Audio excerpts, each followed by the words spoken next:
In the small mountain town of Keddie, California, Cabin 28 sat quietly among the trees, one of many vacation rentals meant for rest and escape. On an April night in 1981, while most of the town slept, something went terribly wrong inside that modest wooden cabin, an event so disturbing it would leave a lasting shadow over the community and remain unresolved decades later. In the quiet mountain town of Keddie, California, a 14-year-old girl named Sheila Sharp walked into her family's cabin on the morning of April 12, 1981, expecting to find her mother and siblings still asleep. Instead, she discovered a scene so horrific that it would haunt investigators for decades to come. 3 bodies lay bound and brutalized in the living room.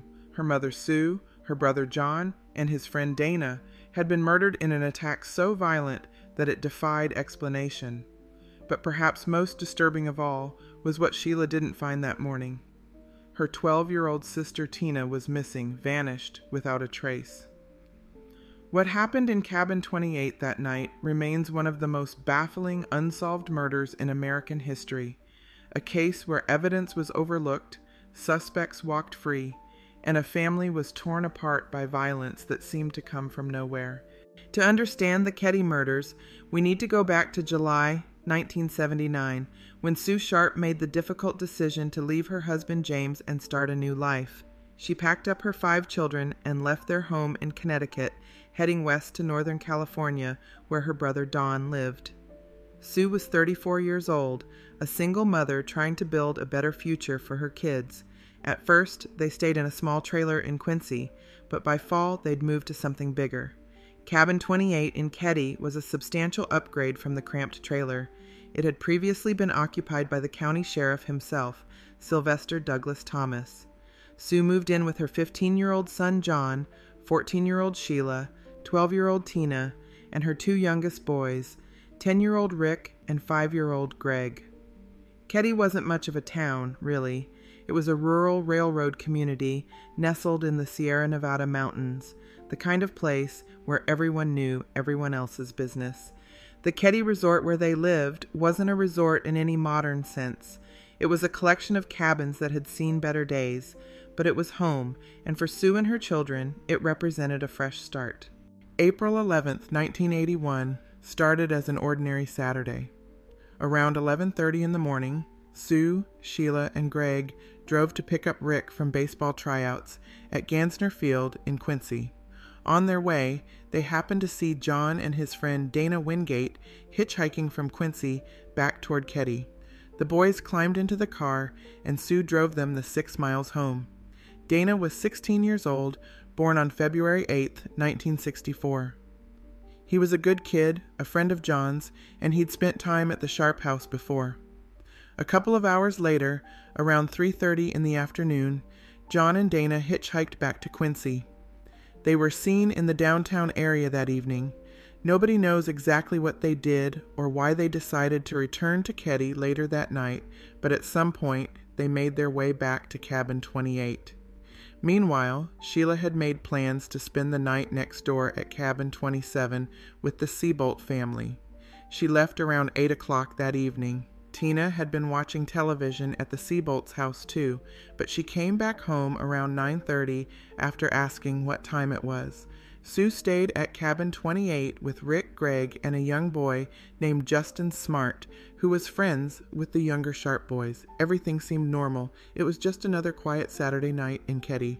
But sometime after everyone went to bed, something terrible began to unfold in Cabin 28.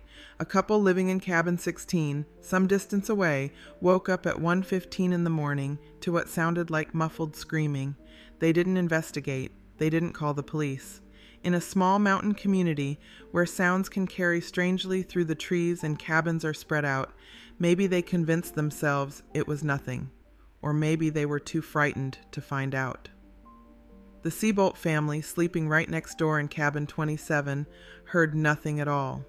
When morning came, and Sheila returned home around 10 o'clock, she opened the door to Cabin 28 and walked into a nightmare. Her mother, Sue, was lying on her side near the living room sofa. She was nude from the waist down and had been gagged with a blue bandana and her own underwear, secured with tape. She'd been stabbed in the chest. Her throat had been slashed horizontally with such force that the wound passed through her larynx and nicked her spine, and there was an imprint on the side of her head matching the butt of a Daisy 880 Powerline BB pellet rifle. John's throat had been slashed. Dana had suffered multiple head injuries and had been manually strangled to death. All 3 victims had been bound with medical tape and electrical cords. 2 bloodied knives and a hammer were found at the scene. Blood spatter evidence indicated that all 3 murders had taken place right there in the living room. The attack had been savage, personal, and prolonged. Sheila ran back to the Seabolt's house in shock. Jamie Seabolt went to cabin 28 and retrieved Rick, Greg, and Justin through a bedroom window. The 3 younger boys had been sleeping in an adjacent bedroom throughout the entire attack.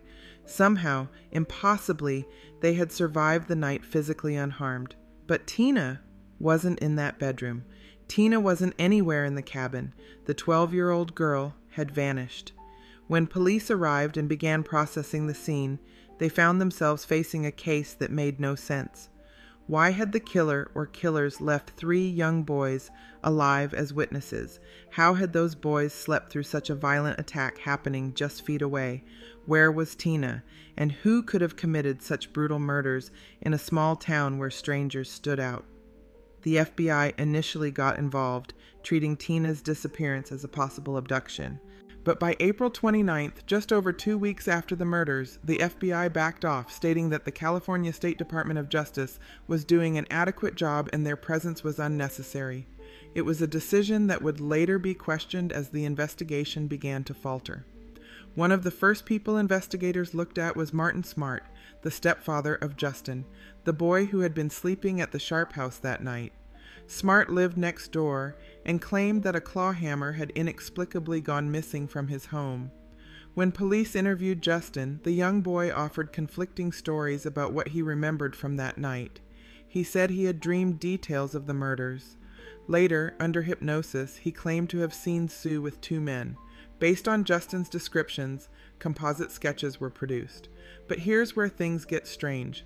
The sketches were drawn by Harlan Embry, a local man with no artistic ability and no training in forensic sketching. Despite having access to the Justice Department's and the FBI's top forensic artists, law enforcement chose to use an amateur volunteer. The resulting sketches showed 2 men in their late 20s to early 30s. One stood between 5 feet 11 inches and 6 feet 2 inches tall with dark blonde hair. The other was between 5 feet 6 inches and 5 feet 10 inches tall with black greased hair. Both supposedly wore gold-framed sunglasses. These sketches were released to the public, but they never led anywhere. Several people, including members of the Seabolt family, recalled seeing a green van parked at the Sharp house around 9 o'clock on the night of the murders, but the van was never identified. Rumors began to circulate almost immediately. Some people whispered that the murders were ritualistic. Others suggested drug trafficking was involved. Plumas County Sheriff Doug Thomas dismissed these theories, stating that no drug paraphernalia or illegal drugs were found in the home, but the investigation was already showing signs of trouble. Evidence wasn't being properly documented. Leads weren't being followed up. Jamie Seabolt later admitted that he had briefly entered cabin 28 through the back door to see if anyone was still alive, potentially contaminating the crime scene. The case was becoming a mess, and as weeks turned into months, it seemed like the killer or killers were going to get away with murder. Then, on April 11th, 1984, exactly 3 years after the murders, a bottle collector made a grim discovery near Feather Falls in neighboring Butte County. He found the cranium portion of a human skull and part of a mandible at a location called Camp 18, roughly 62 miles from Keddie. In June of that year, a forensic pathologist confirmed what everyone had feared. The remains belonged to Tina Sharp. The 12-year-old girl had been dead for 3 years. Shortly after the discovery was announced, the Butte County Sheriff's Office received an anonymous phone call. The caller identified the remains as belonging to Tina, but incredibly, the call was never documented. It wasn't until sometime after 2013 that a deputy assigned to the case found a tape recording of that call at the bottom of an evidence box. How does something like that happen? How does a potentially crucial piece of evidence sit forgotten in a box for decades? It was becoming clear that the Keddie murders investigation had been plagued by incompetence from the very beginning. Martin Smart, the neighbor whose hammer had gone missing, left Keddie shortly after the murders and drove to Reno, Nevada. While there, he wrote a letter to his wife Marilyn. In it, he ruminated on personal struggles in their marriage and included a chilling line. "I've paid the price of your love, and now I've bought it with 4 people's lives." That letter was overlooked in the initial investigation. It was never admitted as evidence. Years later, a counselor whom Smart regularly visited came forward with an explosive allegation. According to the counselor, Smart had admitted to the murders of Sue and Tina, but claimed, "I didn't have anything to do with the boys." He allegedly told the counselor that Tina was killed to prevent her from identifying him, saying she had witnessed the whole thing. Living in the same cabin as Martin Smart was a man named John Boubaid. Boubaid allegedly had ties to organized crime in Chicago. He became another prime suspect in the case, but like Smart, he was never charged. Boubaid died in 1988. Smart died in 2000. Both men went to their graves without ever being held accountable for what happened in Cabin 28. For the Sharp family, the pain never ended. Sheila, who discovered the bodies of her mother and brother, had to live with those images for the rest of her life. Rick and Greg, the younger boys who somehow slept through the attack, grew up knowing that their family had been torn apart by violence they couldn't explain. The case went cold, and for years it seemed like the truth would never come out. But in 2004, Cabin 28 was demolished. The site where so much horror had occurred was finally erased from the landscape, though the memories remained. Then, in the 21st century, new developments began to emerge. In March of 2016, a hammer matching the description of the one Martin Smart claimed to have lost was discovered in a local pond. Plumas County Sheriff Greg Hagwood, who was 16 years old at the time of the murders and knew the Sharp family, stated that the location where it was found suggested it had been intentionally placed there, not accidentally misplaced. The hammer was taken into evidence by Mike Gamberg, a special investigator who had taken a fresh look at the case. Gamberg was blunt in his assessment of the original investigation.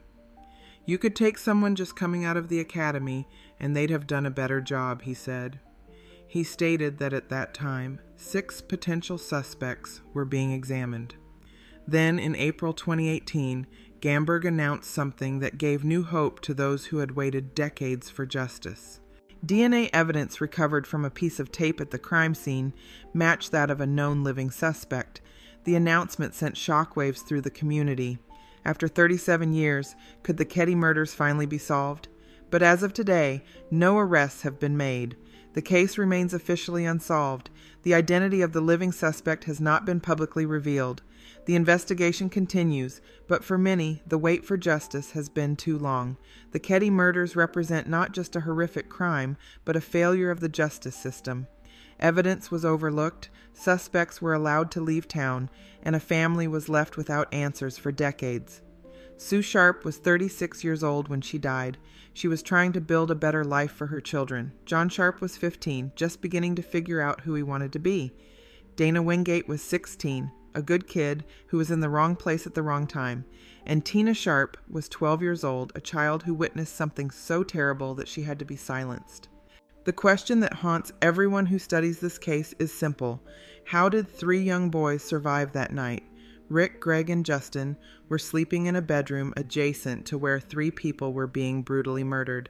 The attack was loud, violent, and prolonged, yet somehow the killers left them alive.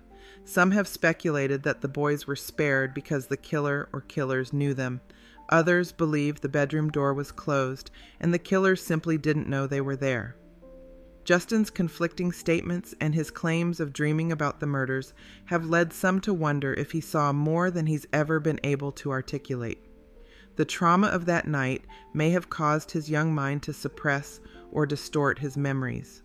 Under hypnosis, he described seeing Sue with 2 men, which led to the composite sketches. But hypnosis is notoriously unreliable, and memories retrieved under hypnosis are often a mix of truth and suggestion.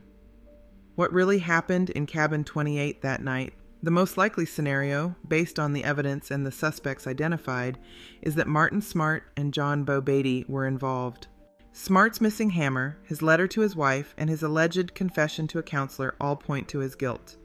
Bo Beatty's presence in the same cabin and his alleged ties to organized crime suggest he may have been an accomplice. But why would they commit such a brutal attack? Some have speculated that Smart had an unhealthy interest in Sue Sharp and that rejection or jealousy played a role. Others believe there may have been a confrontation that escalated out of control. The truth is, we may never know the full story. The people who could provide answers are dead. The evidence that could have solved the case decades ago was mishandled or ignored. The Keddie murders stand as a reminder of how fragile justice can be, how easily the truth can slip away when investigations are botched and time passes. For Sheila Sharp, who has spent 35 years fighting for justice for her family, the wait continues. She has spoken publicly about her desire to know who murdered her mother, brother, sister, and John's friend. She wants closure, not just for herself, but for her surviving brothers and for the memory of those who were taken. The case has been featured in numerous true crime documentaries and articles. It has captured the public imagination because it contains so many disturbing elements. The brutality of the murders, the mystery of the surviving boys, the disappearance and later discovery of Tina's remains, and the decades of investigative failures all combine to create a story that feels almost unbelievable. Yet it's all too real. In Keddie, the memory of that night in April 1981 still lingers. The resort where the Sharp family lived is long gone, but the story remains. It's a story of violence and loss, of justice delayed and possibly denied, and of a family that deserved so much better than what they got. The discovery of DNA evidence in 2018 offered a glimmer of hope, but years have passed since that announcement, and still no arrests have been made. The wheels of justice turn slowly, and in this case they've been turning for over 4 decades. Whether charges will ever be filed against the living suspect remains to be seen. What we do know is that Sue, John, Dana, and Tina Sharp deserve to be remembered not just as victims of an unsolved murder, but as real people whose lives were cut short by senseless violence. Sue was a mother trying to protect and provide for her children. John was a teenager with his whole life ahead of him. Dana was a friend who happened to be in the wrong place at the wrong time. And Tina was a little girl who witnessed something terrible and paid the ultimate price for it. The Keddie murders remind us that evil can strike anywhere, even in a quiet mountain town where people think they're safe. They remind us that justice is not guaranteed, that investigations can fail, and that sometimes the guilty walk free while the innocent suffer. But they also remind us that some people never give up. Investigators like Mike Gamberg and Sheriff Greg Hagwood have dedicated themselves to finding the truth, even decades after the crime. Sheila Sharp has never stopped fighting for her family, and the public continues to demand answers. That's all for today. Don't forget to subscribe and be kind to each other.